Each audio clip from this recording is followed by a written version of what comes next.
है, लेकिन नजारों की बात करते हैं, जमीन पे चांद सितारों की बात करते हैं।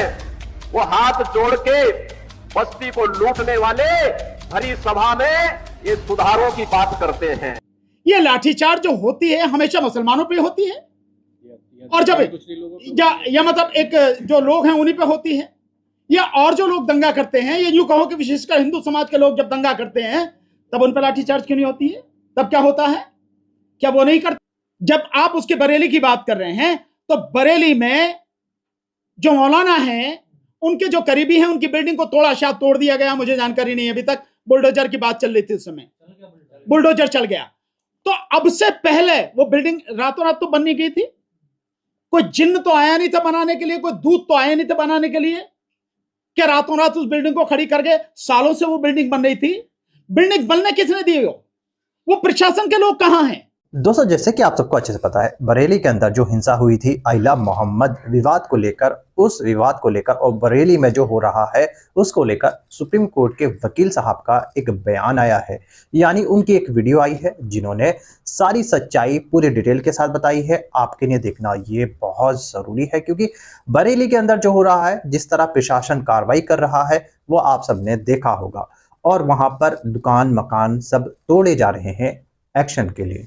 मेरे दोस्तों, बरेली में अब जो हो रहा है वो बहुत ज़्यादा खतरनाक हो रहा है, ये कहना है सुप्रीम कोर्ट के वकील साहब का। आज उनका ये वीडियो देखकर आप भी हैरत में पड़ जाओगे और सोचने पर मजबूर हो जाओगे, ऐसा कैसे हो सकता है। और कुछ दिन पहले आपने तो सुना होगा, योगी आदित्यनाथ जी जो हमारे मुख्यमंत्री हैं, उनका एक बयान आया था। उस बयान को लेकर भी बहुत बड़ा हंगामा हो चुका है सोशल मीडिया पर। उनका ये बयान चारों तरफ फैल चुका है, वायरल हो चुका है, हर कोई उस बयान को लेकर बात कर रहा है। और मुसलमान ये कह रहा है कि आप मुख्यमंत्री जी एक ही जगह के मुख्यमंत्री हैं या फिर हमारे भी हैं। दोस्तों, अभी मैं आपको जो वीडियो दिखाऊंगा सुप्रीम कोर्ट के वकील साहब का, उनकी वीडियो देखने के बाद आप भी हैरत में पड़ जाएंगे। मगर दोस्तों, ये वीडियो दिखाने से पहले मेरी आपसे गुजारिश है, आज का मेरा ये वीडियो पूरा एंड तक जरूर देखना, और अगर आप मेरे चैनल पर नहीं आए हो, चैनल को जरूर सब्सक्राइब करना, साथ में इस वीडियो को ज्यादा से ज्यादा लोगों में शेयर जरूर करना। चलिए दोस्तों, पहले आप ये वीडियो देख लीजिए, फिर आकर मैं आपसे बात करता हूँ। जब आप उसके बरेली की बात कर रहे हैं तो बरेली में जो मौलाना हैं उनके जो करीबी हैं उनकी बिल्डिंग को तोड़ा, शायद तोड़ दिया गया, मुझे जानकारी नहीं है अभी तक। बुलडोजर की बात चल रही थी उस समय, बुलडोजर चल गया। तो अब से पहले वो बिल्डिंग रातों रात तो बननी गई थी। कोई जिन्न तो आया नहीं था बनाने के लिए, कोई दूत तो आया नहीं था बनाने के लिए। क्या रातों रात उस बिल्डिंग को खड़ी करके सालों से वो बिल्डिंग बन रही थी? बिल्डिंग बनने किसने दी? वो प्रशासन के लोग कहां हैं? वो वहां के बरेली अथॉरिटी वगैरह के जो लोग होंगे, जो कॉर्पोरेशन के लोग होंगे, वहां के डीएम वगैरह होंगे, कलेक्टर जो है, वो कहां थे? वो किस बिल में घुसे हुए थे?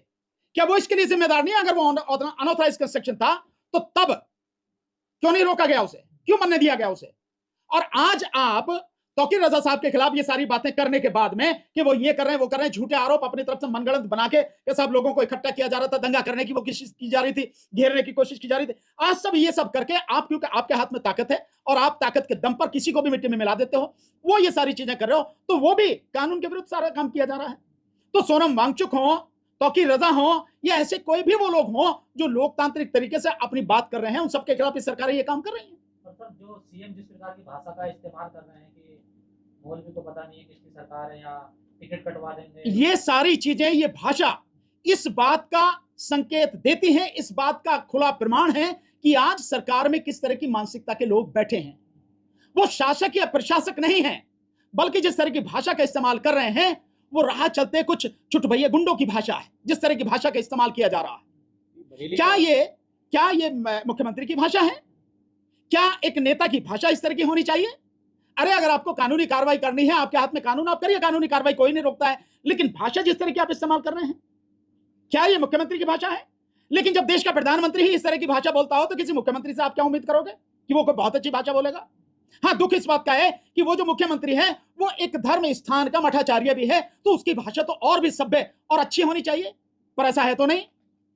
मुस्लिम ये कह रहे हैं कि हमें अकेला छोड़ दिया, विपक्ष ने जो हमसे वोट लेता है वो आज हमारे साथ खड़ा नहीं हो रहा। तो भैया ये विपक्ष से पूछो, हमसे थोड़ी, हमें तो वोट थोड़ी नहीं है। बरेली का जो मुद्दा है, बरेली का मुद्दा प्रायोजित है, वो प्रोजेक्टेड है, वो एक्चुअल में कैसे प्रोजेक्टेड है। जो वोट चोरी का मुद्दा बहुत हाईलाइट हो रहा था, उसको दबाने के लिए उन्होंने बहुत कोशिश की है। तमाम सारे ऐसे इंसिडेंट्स किए हैं, वो सारा प्रोजेक्टेड मुद्दा है, तो कोई खास मुद्दा नहीं है। और आप देखिए उसके बाद कितना सारा जो वोट चोरी का मुद्दा है, और मोदी जी जो है ना आंख में आंख डाल के जो बात करने वाले थे, उनकी आंखें कितना शर्मिंदा फील कर रही हैं, उस माहौल को दबाने के लिए बरेली का मुद्दा उठाया है। बरेली का कोई खास मुद्दा नहीं है। नहीं डॉक्टर साहब, इसके विषय में मैं और बता, एक और मुद्दा उठाया जा रहा, जो मेवात में कुछ जमीन दी गई है वहां पे बूचड़खाने वगैरह बनाने के लिए भी, ये भी उसी तरह की कोशिश है लगातार। प्रायोजित है, ये सब कुछ वेल प्लान्ड है, ताकि ये जो SIR हो रहा है, ये जो वोट चोरी का मुद्दा इतना जबरदस्त हो चुका है, इन सबको किसी भी तरह से दबाया जा सके।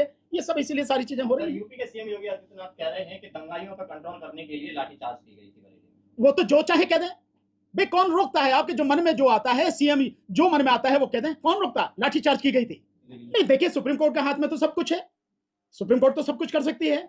बल्कि मैं तो ये कहना चाहूंगा, मैंने पहले भी कई बार कहा है कि कुछ ऐसे मुद्दे हैं जिस पर सुप्रीम कोर्ट को इस बात का इंतजार नहीं करना चाहिए कि वहां से कोई आएगा, उनके यहाँ पर प्रॉपर पिटीशन दाखिल करेगा, उसके बाद वो डेट लगाएंगे, सुनवाई होगा, जब जाके कहीं होगा। ये तो ऐसे मसले हैं जब आम आदमी को पता है कि किस व्यक्ति के साथ में क्या हो रहा है। सोनम वांगचुक ऐसा नाम तो है नहीं जो दुनिया में कोई नहीं जानता हो। जिस व्यक्ति के नाम में 37 पेटेंट हैं, तो उस व्यक्ति को कौन नहीं जानता? और जो देश के लिए काम कर रहा है लगातार, देश में पढ़ा है, मैकेनिकल इंजीनियर है, जितने इतना रिसर्च वर्क किया है, तो ऐसे व्यक्ति को अगर सरकार गिरफ्तार कर रही है पूरे मीडिया के माध्यम से, या हर किसी को जानकारी है, सोशल मीडिया के माध्यम से गांव गांव तक जानकारी है, तो सुप्रीम कोर्ट को जानकारी नहीं है? तो सुप्रीम कोर्ट को तो होना यह चाहिए कि इस देश के लोकतंत्र को बचाने के लिए, इस देश के संविधान को बचाने के लिए, और इस देश के लोगों के लोकतांत्रिक संवैधानिक अधिकारों को बचाने के लिए तुरंत सुप्रीम कोर्ट को सुमोटो एक्शन लेना चाहिए, पर नहीं लिया गया, किसी मामले में नहीं लिया। जो उनकी मिसेस गई हैं वहां पर, उनकी पत्नी जो है गीतांजलि जी गई हैं, मैं मानता हूं कि सुप्रीम कोर्ट को इस पर तत्काल सुनवाई करनी चाहिए, अगर छुट्टी हो तो भी, क्योंकि कोर्ट हर समय 24 घंटे कोर्ट है, जहां खड़ी हो जाए वही कोर्ट है वो, तो तत्काल कार्रवाई करनी चाहिए और उनकी रिहाई के आदेश तत्काल देने चाहिए। क्योंकि ये प्राइमा फेसी ही लगता है, देखने से ही लगता है कि सब कुछ वेल प्लान्ड तरीके से सरकार ने झूठा मुकदमा बना के उनको गिरफ्तार किया है। कोई जानकारी नहीं दी गई, हेल्थ के बारे में जानकारी दी जा रही है, ना मिलने दिया जा रहा है, क्या हो रहा है, कहाँ है, कैसे? कुछ भी हो सकता है, उनकी जान को भी खतरा हो सकता है, तो ये जानकारी क्यों नहीं दे रहे आप? जो घर के लोग हैं, उनकी पत्नी है, और परिवार के जो लोग हैं, उनकी टीम के जो लोग हैं, आप उनको जानकारी क्यों नहीं दे रहे हैं? बाकायदा आपको तो बुलेटिन रिलीज करना चाहिए कि भाई सोनम वांगचुक को गिरफ्तार किया, गिरफ्तार करके हमने यहां पे रखा है और ये उनकी स्थिति है। आपको तो ये सूचना देने में क्या दिक्कत है? ये तो देना जिम्मेदारी है सरकार की। लेकिन जो सरकार इस देश के लोगों के लोकतांत्रिक अधिकारों को दफन करने में लगी है, जो सरकार इस देश के लोगों की जो बोलने की आजादी है उसको पूरी तरह से खत्म कर देना चाहती है, जिस सरकार ने यहाँ के जो है जो सूचना का अधिकार अधिनियम है उसको बिल्कुल मृत प्राय कर दिया है, खत्म कर दिया है, जो सरकार अपनी गुंडागर्दी चलाने के लिए UAPA का, NSA का दुरुपयोग कर रही है और लोगों के खिलाफ जबरदस्ती झूठी FIR कर रही है, उनको गिरफ्तार करके जेल में भेज रही है, उस सरकार से उम्मीद और भी क्या हो सकती है? इसीलिए तो जो हमने सुप्रीम कोर्ट से जो बात करें कि सुमोटो एक्शन सुप्रीम कोर्ट को ऐसे मामले में लेना चाहिए, ताकि सरकार की जो गुंडागर्दी है, सरकार की जो तानाशाही है, उसकी जो बदतमीजियां हैं, इस देश के निर्दोष लोगों को बचाया जा सके। एक व्यक्ति जिसको पूरी तरह से संरक्षण देना चाहिए, जिसके हर काम में सरकार को आगे बढ़कर सहयोग देना चाहिए, आज वो व्यक्ति आपसे आपके किए गए वादे की याद दिला के संवैधानिक अधिकारों की मांग कर रहा है, आप मुझसे झूठी FIR करके जेल में डाल दे रहे हैं। सोनम वांगचुक माइनस डिग्री में रहने वाले शख्स हैं और उनको जोधपुर में सबसे गर्म स्थान पर ले जाकर बंद किया गया। निश्चित रूप से इसके पीछे कहीं ना कहीं मानसिकता होगी, उनको प्रताड़ित करने की मानसिकता होगी। जब एक वो पत्रकार नहीं है, क्या नाम है उसका, अर्नब गोस्वामी, वो आर भारत का जो उसको है पत्रकार, उसके लिए सुप्रीम कोर्ट बैठ के जो आधी रात को सुनवाई कर सकती है, उसे रिलीफ मिल सकता है, तो क्या इस मैटर में नहीं मिल सकती? एक साथ साथ करके वो बाबा जी है, एक जो है वो अंग्रेजी बोल रहे हैं वो बाबा जी, उसके विषय में जो है सुप्रीम कोर्ट ये चंद्रचूड़ जो थे, इन्होंने सारी जगह से मुकदमे निकाल हटा के सभी अलग अलग जो हाईकोर्ट में थे वहां से हटा के अपने पास बुला लिए, डिसाइड कर दिए। तो क्या ऐसे इंसान के विषय में नहीं किया जा सकता जो देश की बहुत अनमोल धरोहर है, वो देश की एक बहुत मजबूत संपत्ति, 37 पेटेंट हैं आज की तारीख में किसके पास में देश में? ऐसे व्यक्ति को जिसे सपोर्ट करना चाहिए ताकि देश के लिए और बेहतर कर सके वो, आप उसको जो है लोकतांत्रिक अधिकारों का वो प्रयोग कर रहा है, जेल में उठा के डाल दे रहे हैं। ये तानाशाही गुंडागर्दी और क्या है सरकार की? हमारे देश में जैसे फादर स्टैन स्वामी वगैरह रहे हैं, वो जेल में डाले गए थे, उनकी मृत्यु वहां हो गई थी, तब क्या ये भी उनकी तरफ जा रही है? कुछ भी हो सकता है। ये जो सरकार है ये कातिलों की सरकार है, खून मुंह लगा हुआ है इस सरकार के। इसका इतिहास देख लें, जो लोग आज सत्ता में ये बैठे हैं इनका इतिहास देख लें, खून मुंह लगा हुआ है इनके, तो कुछ भी कर सकते हैं ये। सोनम वांगचुक हो या कोई भी हो या मेरे जैसे लोग हो, किसी को भी झूठा मुकदमा बना के डाल सकते हैं, किसी को भी मरवा सकते हैं। जज लोहिया के विषय में क्या है, आज जानते हैं आप जज लोहिया के विषय में क्या है? जज लोहिया साहब के विषय में भी ये सब कुछ हुआ। हिरेन पांडे के विषय में ये हुआ कि क्लीन चिट देने, भैया वही देने वाले क्लीन चिट। क्लीन चिट उन्होंने तो दी, चंद्रचूड़ ही तो था जिसने क्लीन चिट दी थी, और कौन था वो? विपक्ष के लोग क्यों नहीं आ रहे खुद के सामने? क्यों विपक्ष के लोग क्यों नहीं आ रहे? इस विषय पर अखिलेश यादव जी ने भी बात की है, इस विषय पर आवाज राहुल गांधी जी ने भी उठाई है। हम कौन हैं? हम विपक्ष नहीं है क्या? जो योगेंद्र यादव जी हैं और जो बाकी और उनके साथी हैं, वो सब कौन है? प्रशांत भूषण साहब हैं, उन्होंने भी प्रेस कॉन्फ्रेंस करके इस पर आवाज उठाई है। कौन है ये लोग?